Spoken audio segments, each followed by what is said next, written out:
Welcome back to the Seaboard Central, everyone. I'm Tim Garland, and you're watching an episode on how to operate a ProtoThrottle by Iowa Scaled Engineering, just like a professional would.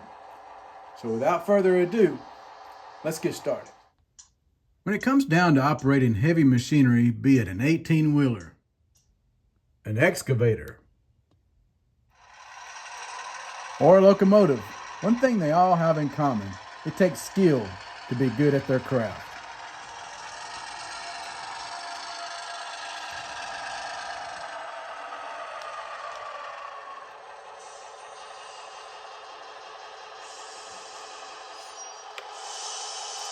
So in today's video, I'm going to show you how I operate this ProtoThrottle with the same mindset I would have as operating a real locomotive.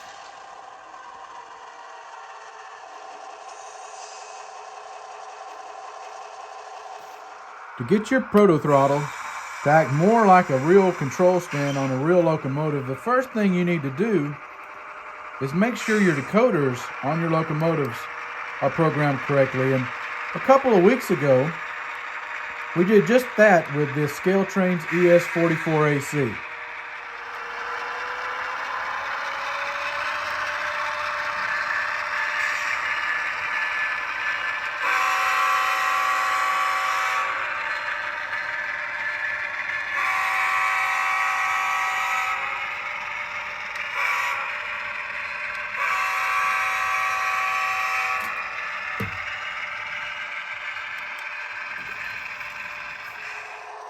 And in last week's video, I showed how I programmed this brand new ProtoThrottle that I just picked up. This makes my third one. And I showed how I set it up to where it really mimics a real control stand, or at least comes close to it.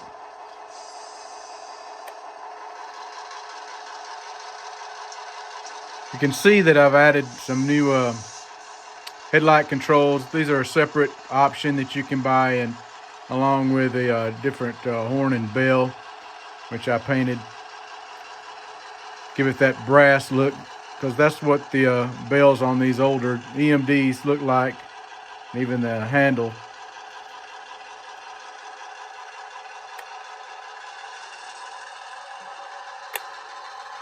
All of my decoders are maxed out when it comes to deceleration. So you see, I just dropped it to idle and the locomotive is coasting. That way I can take full use of this brake right here. And I cut the emergency feature out. When it comes from the factory, you can go maybe about to this point, and then after that if you go the full arc, it'll put it in emergency. But I wanted to make it look and react more like an independent brake. So when I bring it over all the way, just like I would on a real locomotive, it stops.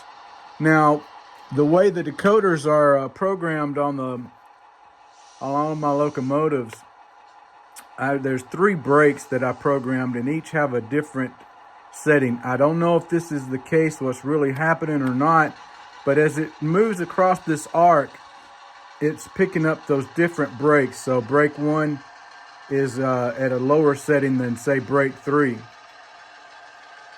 So here I am, I've throttled up. I'm getting some speed up. Once I get my speed up, I've just dropped it to idle. And now I'm just coasting. You see how it's the momentum from the weight of the locomotive and the cars is actually pulling it back into the track. Now to slow it down, I can add a little brake and knock it right back off, just like I would on a real one, until I get it spotted up exactly where I want, and then I apply the full brake. So we've made our cut, and now we're going to just be a single light engine. It's going to move a lot easier since there's no weight behind the locomotive. So I'm going to notch number 4, and then I'm going to drop it back down to idle, because that was enough to give it that momentum. I just need to clear the switch. And again, I can start braking. and add the full brake. I centered my reverser. Now I've lined the switch, shifted it into reverse, released the brake. I've come out on notch number 1. I just get it moving. And now I'm going to keep going over. At notch 4, it'll hit 10 miles an hour, but we don't need to. I've dropped it right back down to idle because I don't have far to go, and I've already started applying some brake just to control the speed. I'm going to try to make an easy coupling. There we go.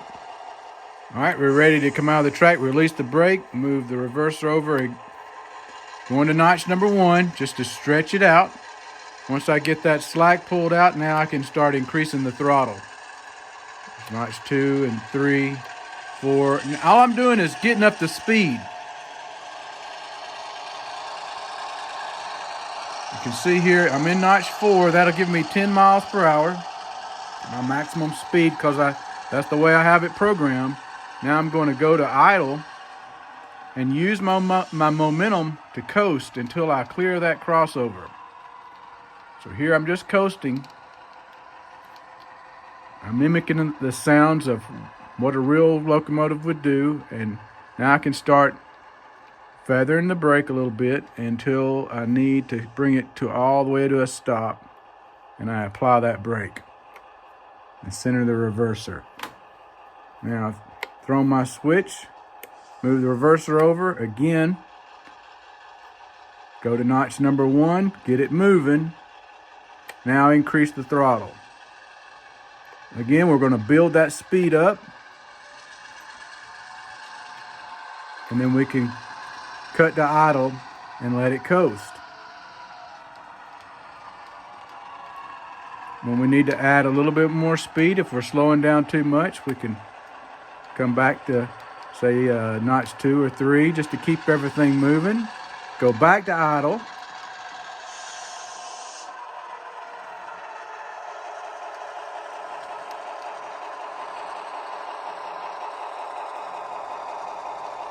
See how it's coasting? We're still in idle.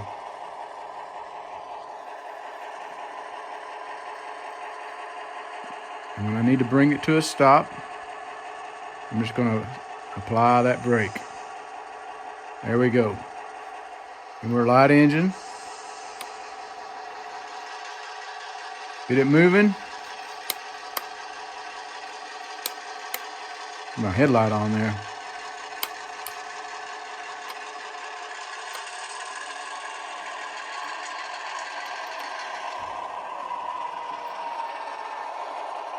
Just want to clear this switch, put that brake on. All right. Again, reverser, release the brake. Start it moving. Back to idle. So we got it going enough. We don't need to stay on that throttle. We'll make an easy coupling.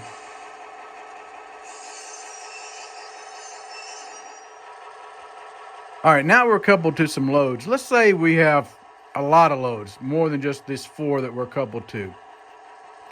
So let's show how I'll assimilate that. So I've got my brakes released. What I want to do is go to notch number 1. Now I'm going to engage that drive hold. Let's simulate some tonnage. It's locked in on that first speed step. Get it moving a little bit faster. See how I just give it another notch. I'm just engaging it, disengaging it, and engaging it again.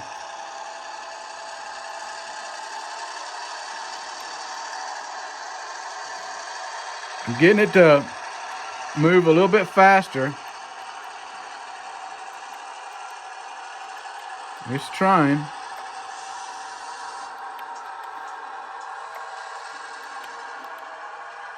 Now I can just release the drive hold And now it's caught up to the speed.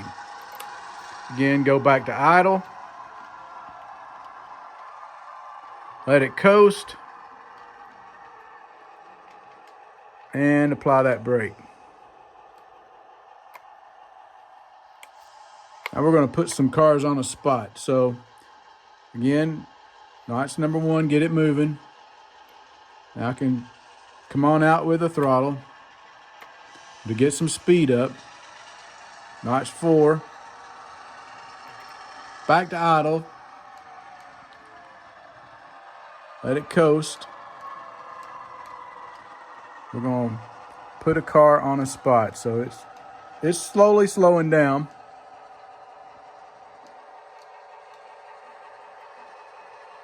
Let's add some brake. Now we're going to go to notch number 1 and just ease that car in there. I'm going to show you how you can do throttle and brake, just like a real locomotive. I'm adding the brake, and I got it on the spot. All right, we're holding the head car, and we're going over to track number 2. Move the reverser, release the brake, notch 1, throttle up to notch 4, back to idle, let it coast. Start feathering that brake until I clear the switch. And brake on. Release the brake, move the reverser, throttle up. We're going to make a coupling. Back to idle, let it coast.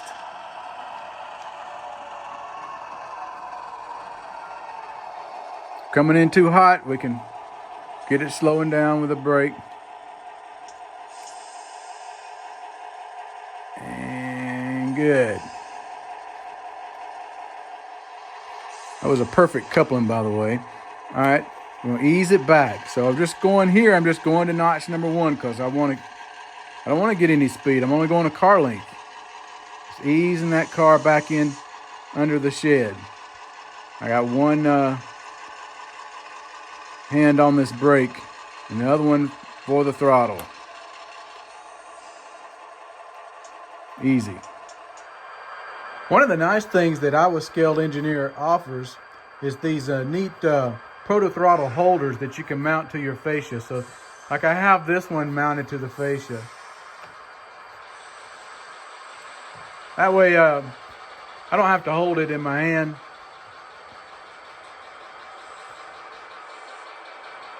I use these a lot. I have these mounted all around the layout.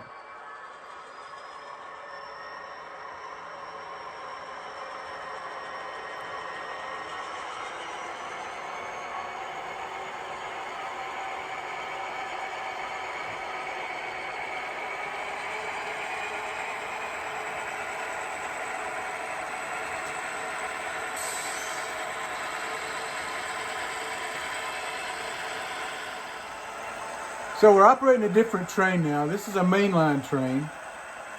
I've got it in notch 4. We want to keep that speed 10 miles an hour around this tight curve that goes around this Y. We're coming around. I'm going to keep it in notch number 4. Sorry about that. And here what I'm going to do is engage the drive hold. I'm at the crest of the top of the mountain, which is the helix. Now as my head end starts downhill, I've got the drive hold active. I can start coming down on the throttle. These engines don't have the dynamic brake, but they do have flange squeals, so we're going around this curve. I've added the flange squeal here, and now as more of my train crests this hill, I'm slowly decreasing this throttle. I still got drive hold active, so it's maintaining that that speed. So you can see now my throttle is in the idle position, but since I have that drive hold active, it's still keeping it at the 10 scale miles per hour.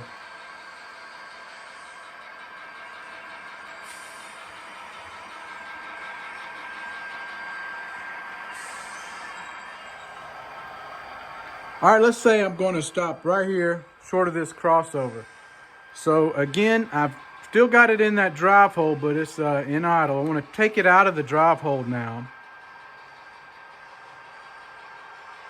And what it's going to do is, it'll take a long time, but eventually it would stop if I didn't do anything.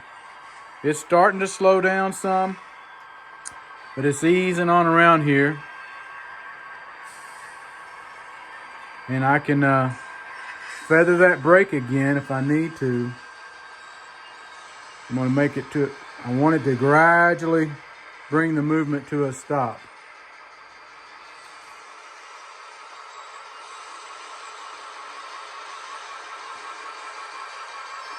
And I'm applying that brake. So I hope you've enjoyed this video on how a professional locomotive engineer would operate a ProtoThrottle. These are so much more fun to use than a regular throttle. And if you don't have one, you're considering getting one, I'd invite you to check their website out. You can visit them at www.protothrottle.com to look for them yourself. And if you do have one and you don't have it exactly set up the way you would like to have it set up, or you want to get that more realistic feel of how a real locomotive operates using one of these, be sure to program yours and your decoders similar to the way I have mine. So until next time, I'm Tim Garland.